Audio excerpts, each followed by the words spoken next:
Naimbag nga aldaw, good day, Prof. Shari, Prof. Marga, and classmates.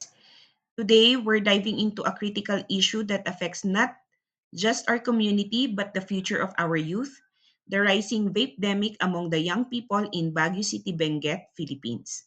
I'm Catherine Simato Toyeng, a Master of DevCom student, and I'll be your presenter. Let's focus on three key points. First, we must recognize the seriousness of vaping's rise among youth. It's a call to action. Second, we need to communicate effectively, creating messages that resonate emotionally with both teenagers and parents. Lastly, our collective effort is crucial, whether through social media, community outreach, or education. Every action matters. To give you an overview of what we will be discussing, first, introduction, review of literature, methodology, result and discussion, followed by summary, conclusion, and recommendations. So for the introduction, let's talk about e-cigarettes or vapes. These devices have gained immense popularity globally, especially among youth or young people. They work by heating flavored liquids that often contain nicotine and other harmful substances. Unfortunately, the rate of e-cigarette use among our Filipino youth has skyrocketed. According to the Global Adult Tobacco Survey, we've seen an alarming 162% increase over just 6 years. Hindi lang po national but also in Baguio City. Our youth are particularly vulnerable with the tobacco industry's marketing strategies, targeting them to build lifelong habits. Despite awareness of the risks, many young people are misled by marketing and peer pressure. The SNT campaign aims to raise awareness among teenagers and parents about the health risks and deceptive marketing. Our goal is to see an 80% increase in awareness through proactive campaigns using social media cards and flyer. We also plan to encourage at least 30% of teens at participating schools to seek help or begin quitting with a supportive, informed approach for parents to discuss these challenges effectively. Finally, we will launch the Combat the Vape-demic campaign aiming to engage at least 10,000 users online.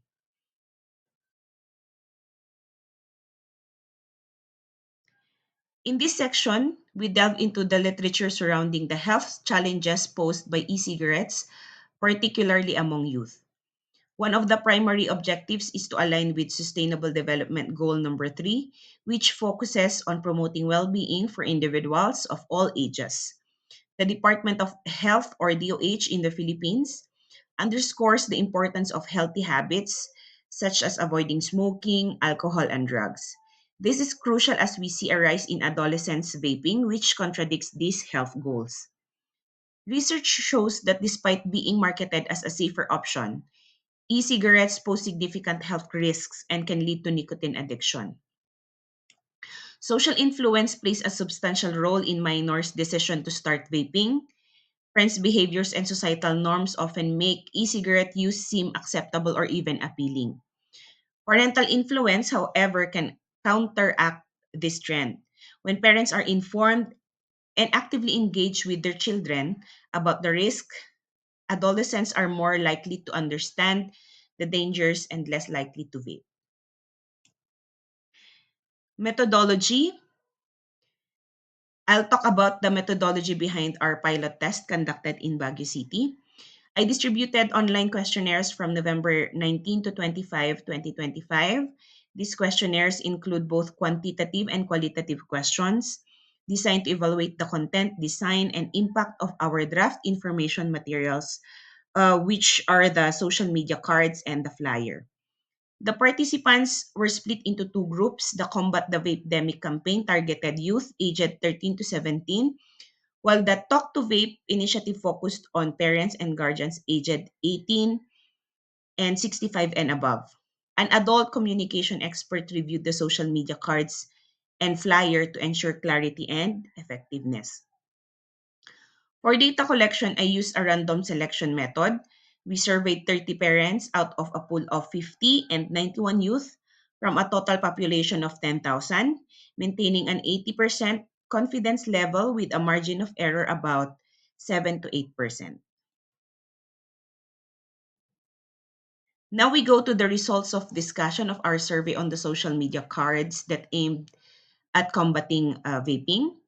First, comprehension was a strong point with 80.3% finding the materials easy or very easy to understand. This indicates that our messaging is clear and accessible, which is crucial for effective communication.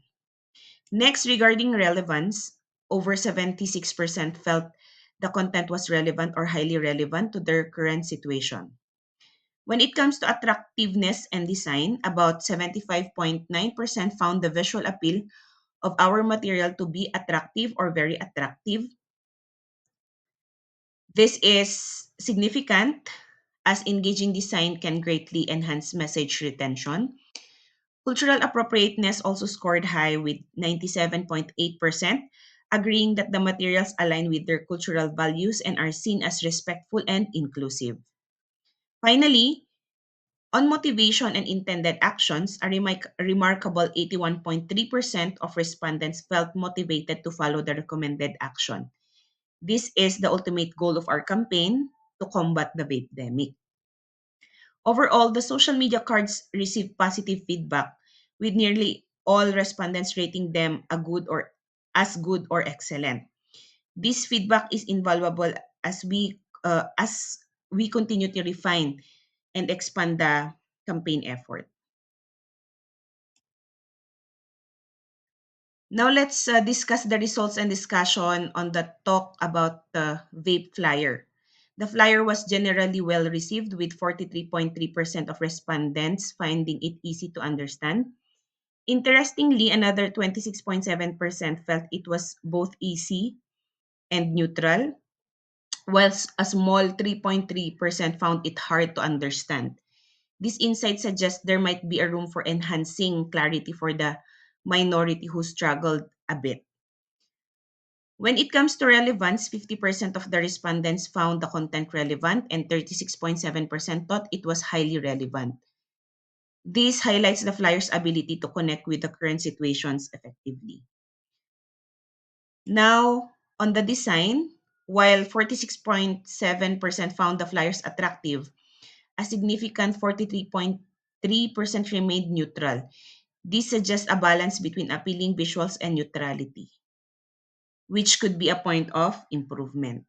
On cultural appropriateness, it's a positive note that 86.7% felt the materials fit their culture and community values, with all agreed on the respectful and inclusive nature of the images and words used. Finally, in terms of motivation and intended actions, respondents are taking actionable steps, reaching out to teenagers appropriately, informing students about vaping risks, saving vape cessation clinic information, and initiating conversations with kids. This shows the flyer's potential impact in guiding effective communication and preventive measures among parents. So for the summary, the pilot test assessed an SNT-based information, education, and communication campaign targeting youth vaping through social media content or cards and a parent-focused flyer. The campaign aimed to raise awareness about the health risks and marketing tactics of vaping among teens and parents, help 30% of identified teen vapers quit or seek help, educate 50 parents on discussing vaping with their kids, and engage at least 10,000 online users in a youth-led hashtag Combat the Vapedemic initiative. The study had two phases. Phase 1 included 91 youth respondents evaluating the SMCs, while phase 2 involved 30 parents and guardians ages 18 to 65 and above rating the Talk About Vape flyer. In phase 1, most of the youth found the SMCs comprehensible, with 40.77% rating them as very easy to understand. The content was considered relevant by 76.9 of respondents, with key messages about the dangers of vaping being well received.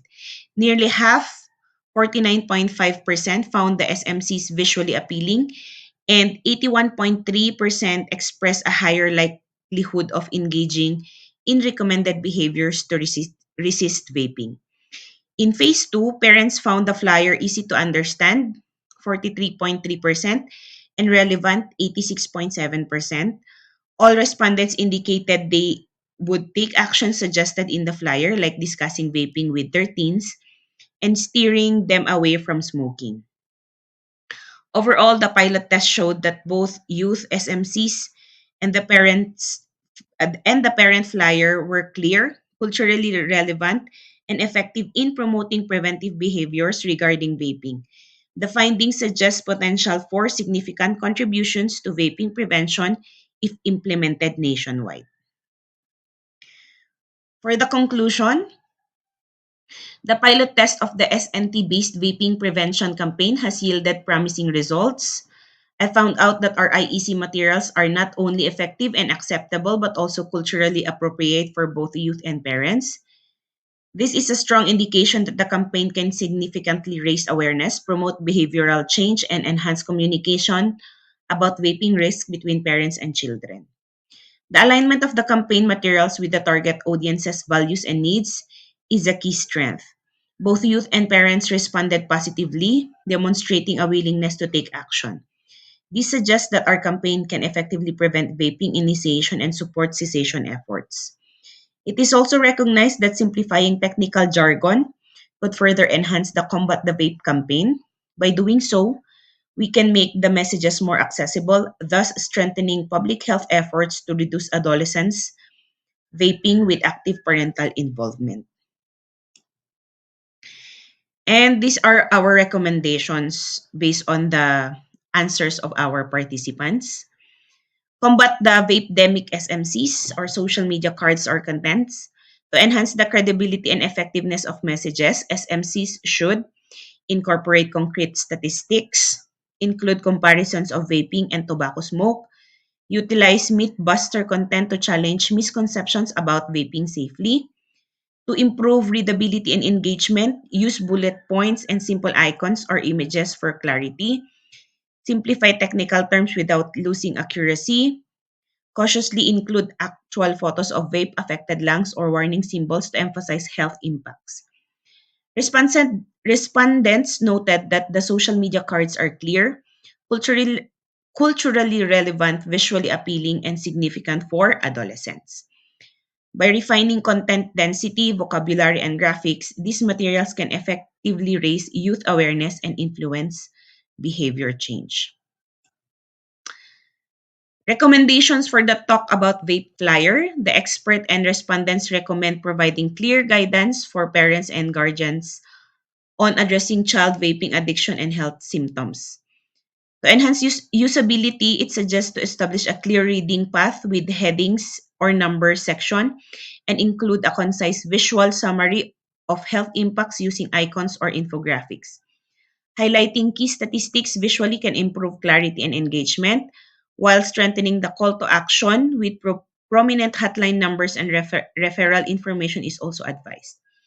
Overall, the flyer is considered easy to understand, culturally appropriate, and relevant for parents and guardians.